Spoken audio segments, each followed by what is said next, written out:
ഈ തീ അണയാതിരിക്കട്ടെ, ഈ ലക്ഷ്യം തീരാതിരിക്കട്ടെ. അങ്ങനെ ഒരു ലക്ഷ്യം, ഡ്രഗ്സ്. ഇതിൽ വിഷയമാകുന്നത് നമ്മളാണ്, അല്ലെങ്കിൽ നമ്മുടെ കുഞ്ഞുങ്ങളാണ്. The war against drugs. തുടച്ചു മാറ്റാം ഈ വിപത്തിനെ നാടാകെ, നെഞ്ചുറപ്പോടെ, കരളുറപ്പോടെ, ധൈര്യത്തോടെ. അതിന് ഭരണവും ഭരണ മേധാവികളും ഡ്രഗ്സിന്റെ ഒരു പങ്കും പറ്റുന്നില്ല എന്ന് ഉറപ്പുവരുത്തണം. അത് അത്ര എളുപ്പമാണോ? ഡ്രഗ്സ് മാഫിയയുടെ ഉന്നം പുതുതലമുറ. അതിന് കാരണം അവരുടെ ലക്ഷ്യം ഒരു വ്യക്തിയോ ഒരു കുടുംബമോ മാത്രമല്ല, നമ്മുടെ രാജ്യം തന്നെയാണ്.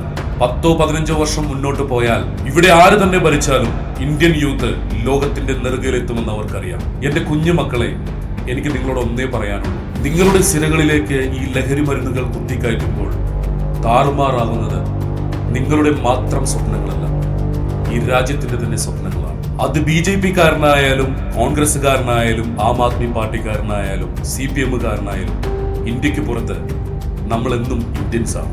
നമ്മുടെ രാജ്യം മധുര മനോഹരമാണ്. അതുകൊണ്ടാണ് പറഞ്ഞത്, narcotic is A dirty business. Narcotics is A dirty business. ഇപ്പോൾ നാട്ടിലെങ്ങും ലഹരിക്കെതിരെ ബോധവൽക്കരണ ക്ലാസുകളും പ്രതിജ്ഞകളും സമരങ്ങളും സിമ്പോസിയങ്ങളും സെമിനാറുകളുമാണ്.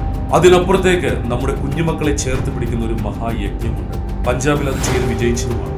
മദർ അഗെയിൻസ്റ്റ് ഡ്രഗ്സ് അല്ലെങ്കിൽ MAD. നമുക്കൊരുമിച്ച് ഈ യജ്ഞത്തിന് തുടക്കം കുറിക്കാം. കേരളം ഒട്ടാകെ ക്യാമ്പയിൻ അലയടിക്കട്ടെ. Mother against drugs. ഈ തീ അണയാതിരിക്കും.